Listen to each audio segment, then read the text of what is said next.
Hi everybody, Remmy Rex here, and in today's video we are looking at Alliance War and explaining what all the rooms mean and helping you strategize for your alliance better. And I appreciate some of you might already know all of this, so this is looking at maybe alliances that are on the slightly newer side of unlocking Alliance War, or maybe you are a member in your alliance and you just want to kind of learn a little bit more about your captains and leader strategy. So what I'm going to be doing today is I'm going to go through all the rooms and I'm going to explain everything for you, and then kind of let you know obviously how Alliance War works. So we're taking it right back to kind of the basics. First of all, I'd like to say a big thank you to MSF.gg for providing this resource for us. I will put a link to them in the description below as well, so you can go and check them out afterwards and have a play around with the layouts for you too. I am having to use MSF.gg because I am currently at war in my alliance, so this does make it a little bit easier to do. So first of all, the rooms that you can't move are your 3 flight decks. So you have your 1, 2, your 3 flight decks, and there are 8 teams in each room, and there's 2 of you in each of those. So you can see how we make up the 24 players. We'll then work through all these rooms. So you then have the cargo bay. The cargo bay applies 10 positive effects randomly to the defending allies. So when you go into that battle, the team that you'll be facing will have 10 random effects, and that can be things like evade, stealth, and immunity. They're normally the ones that you see quite a lot, and obviously that can be really annoying, and it's something that you need to think about when you go in to take down a team, because it's going to affect your attack strategy if maybe the one that you need to attack first is in stealth. You then have hang up. So hang up, it's a bit of a controversial room. Some people think it's really important, some people don't. I'm kind of in the middle. I think it is pretty important, but it does depend on what level you are in war. So it is a global room. So what we call by a global room is that the effects that are in that room affect outside the room. So it applies effect to all attacking allies. Sorry. So if your hanger is alive in your defense, then every time you go into a battle, your team will have 1 round to deflect. So if you're going in and there's a Captain Marvel ult, you're going to be blocking some of that and not taking the damage. You then have Reactor. Reactor is worth 100 points, so it's worth double the points of all the other rooms apart from Bridge, and it will apply Disrupt to your team. So again, when you go into that battle, your team will all have Disrupt. So again, it's going to maybe affect your attacking strategy. We then have Engineering, which again is what we tend to call a global buff room.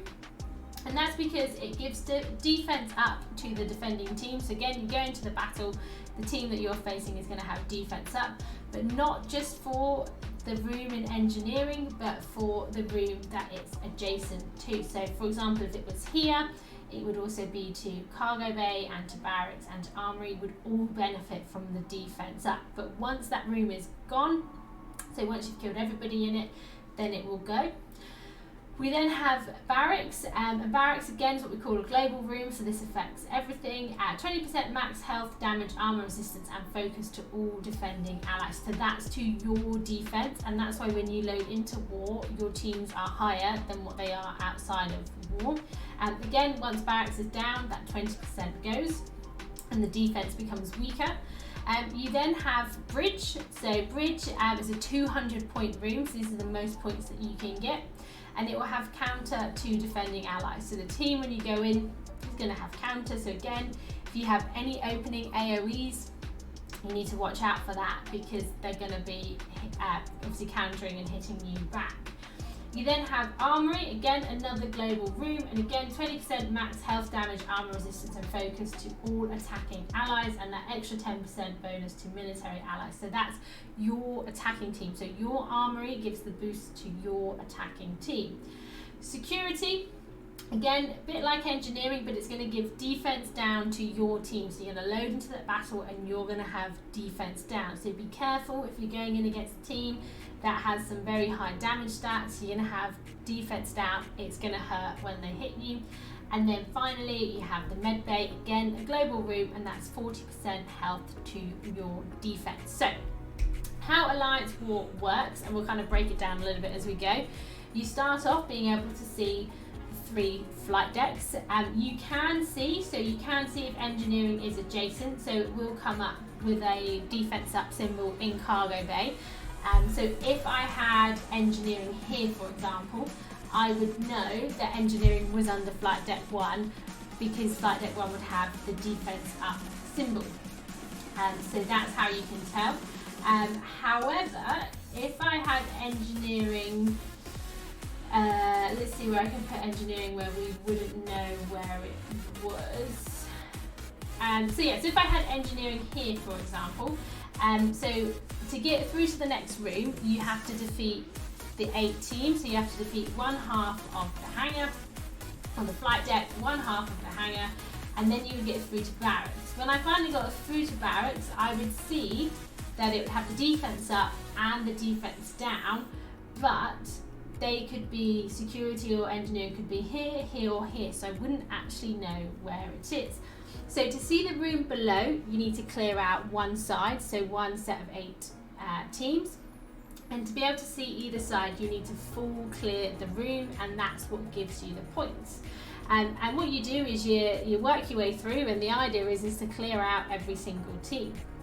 Now, rather than just say full clearing flight deck 1, full clearing flight deck 2, full clearing flight deck 3, and then working on the next row, there is obviously a strategy, and there are ways to actually make it easier for you.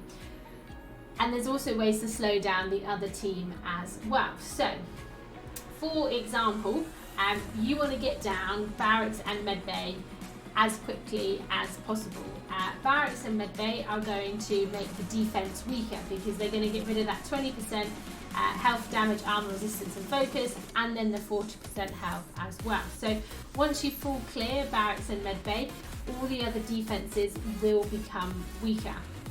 You also want to make sure you hide your armory. So your own armory in your own defense, giving you that 20% boost.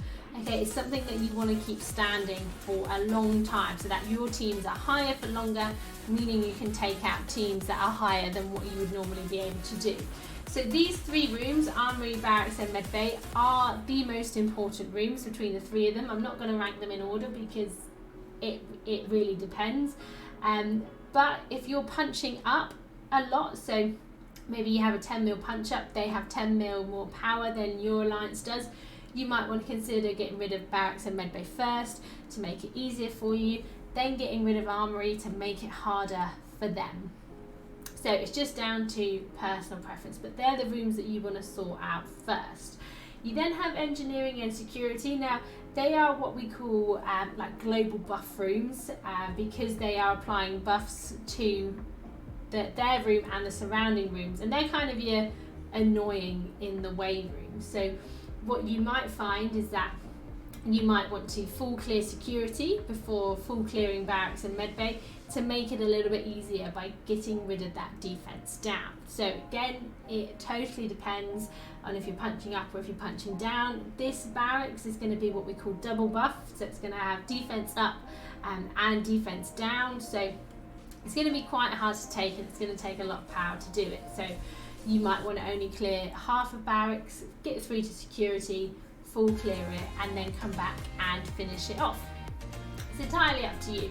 I'm also going to mention hangar here. So hangar gives deflect to your team. So again, if you find that your opponents, you've got armory down, you've got barracks down, or it's easy targets, you might want to get rid of hangar so they lose that deflect. It means that they're not going to be blocking your defense's opening attacks. So it might catch them off guard, it might help you get a few extra defense wins. So hangar is quite an important room to go for as well, but not necessarily maybe worth full clearing straight away. It just depends on your alliance, your league, if you're full clearing the whole field, things like that. Next up, you have what I call your point rooms.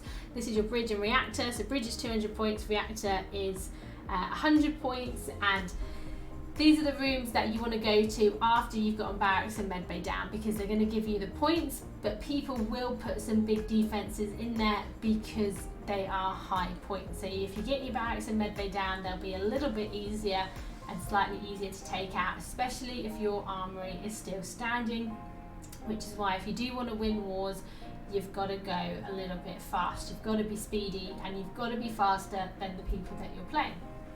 And then finally, you have like the last rooms you get to, your no real rooms, and that's your cargo bay and your flight decks. As you can see, flight decks don't do anything. And then you've got your cargo bay, which is just going to be a pain, because it's for 50 points, it's 10 random positive effects. It's a pain, it's a nuisance, it's annoying, it throws off your attack strategy, it makes it difficult when somebody starts with immunity and you can't put disrupt on strife and things like that. So I really dislike cargo bay, in case you hadn't noticed. So I always say cargo bay till last if I can, just because it's a pain. So that's what you have for your layouts and all your rooms. So hopefully this has kind of helped you understand maybe why your alliance has a certain layout or why they go a certain path. But your 3 most important rooms that you want to get down as quickly as possible are your barracks, armory and med bay, in any particular order. Either along the way or whilst you're doing that, you want to get rid of security and engineering, and potentially hangar. Security is probably the worst one, so do get rid of security. Engineering, defense up isn't always the end of the world. I tend to kind of ignore engineering quite a lot these days, but again, at a lower level, it might be quite important. It might help your alliance quite a lot and get rid of that defense up. Once you've done those, you maybe want to circle around to reactor and bridge. Again, if engineering was boosting reactor or bridge, I would get rid of engineering before going for those, just to make them easier, because defense up and counter, or defense up and disrupt, is going to be a nightmare.